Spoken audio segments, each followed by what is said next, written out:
Welcome, friends of the Greasy Shop Rag. Today we're going to look at part 2 of my chainsaw vise project, where we use a Harbor Freight clamp-on vise and convert it to a chainsaw vise for use in the shop. This vise is kind of unique in the fact that it twists and swivels, but we want to add a third axis to this and make it spin as well. So one of the biggest complaints that I had about this vise was that little T-handle knob to make the whole thing swivel. I couldn't use anything that was too bulky because it would get in the way of the saw spinning around. So I came up with this method here. And I had a lot of good suggestions in the comments from the first video. This is where I ended up. I have a ball bearing here. And you see it naturally fits in the cup of this bolt. So I took a bolt and I whacked the head off of it, and then I ground it kind of narrow into a blade, and then cut a slot in a piece of rod, drilled a hole, put a roll pin in there, and created a screw down type of clamp. That ball bearing naturally fits in the groove of the vise, and it locks down a lot tighter like this. That ball bites in there better than the tapered nose of the bolt that the factory had. So you can see I can get it to lock down really tight. And just a half a turn loosens it up. It works pretty good. So there's some slop in this thing, but once everything's tightened down, it goes away.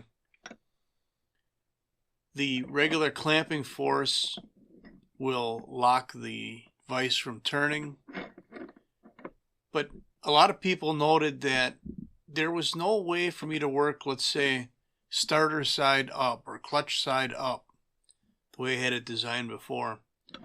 So I added this piece of pipe in the jaws of the vise with a 3/4 inch bolt and welded a steel chainsaw bar to the end of that bolt.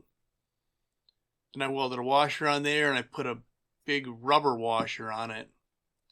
And on the other pipe, I did the same thing. I welded a washer on the end and then glued a rubber washer on that. And then you'll see I welded that pipe into one jaw. It didn't like being welded. That jaw must be cast or something.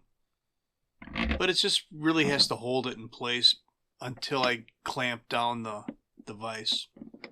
And the advantage now of having them rubber washers in there is that they friction lock really well, and I don't have to crank that nut to get it to lock. My previous efforts didn't have the rubber washer in there, and it would spin and slip, and I'd have to crank the heck out of it. So now to lock or to mount the saw into the bar, you know, most bar studs aren't threaded right down to the base. There's a bit of a shoulder on them. So if I ran that nut all the way down, the saw would never be tight. An answer for that might be to put a spacer on first. And here's another version of a spacer. And in fact, I thought about welding that piece right onto the other bar to create a permanent spacer. I stopped short of doing that because I haven't tried mounting a lot of different styles of saws on here yet. So I'm not sure exactly what I'm going to run into. Another thing I thought about doing was using this toolless adapter. Well, it won't work with a dual stud setup, but it's giving me some ideas about what my final version of this is going to be.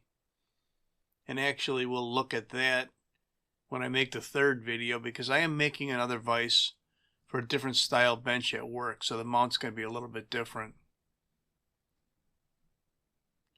You can see that the range of motion here is going to work out really good, and I can turn it any way that I want. If I wanted the clutch side facing up, let's see if I'm going to do that or not. Maybe I did already. There we go. Clutch side facing up.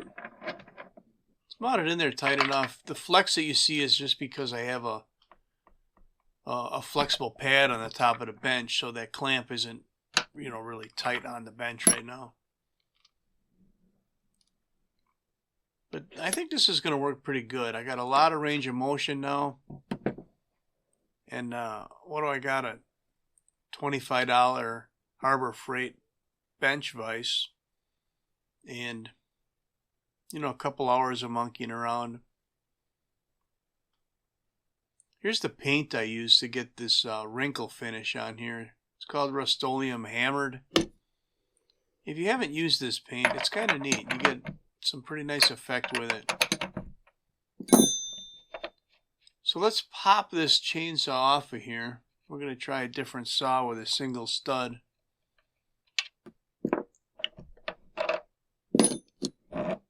We'll get our plate out of the way. I mean, that's simple enough, right? You're going to have to do that with any style of vise. This is my daily driver steel.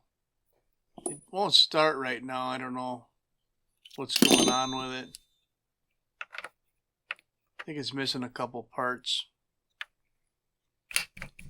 So theoretically, I thought I'd be able to use this single toolless nut.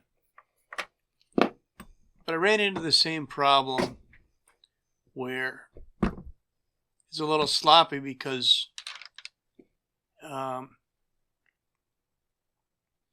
the threads on the bar stud don't go all the way down. So it would need a spacer. Here I'm going to try and mount it again with a spacer first, and then the toolless adapter. And in the end, my final version of this is going to be kind of a combination of this toolless adapter and a T-handle socket or nut driver. So there, now it's nice and tight on there. And again, full range of motion. Lock it down tight. Yeah, that's going to work pretty good. And, this steel is going to need to be able to be serviced from every direction because it needs help on every side of it for sure. Yeah, so that should work pretty good.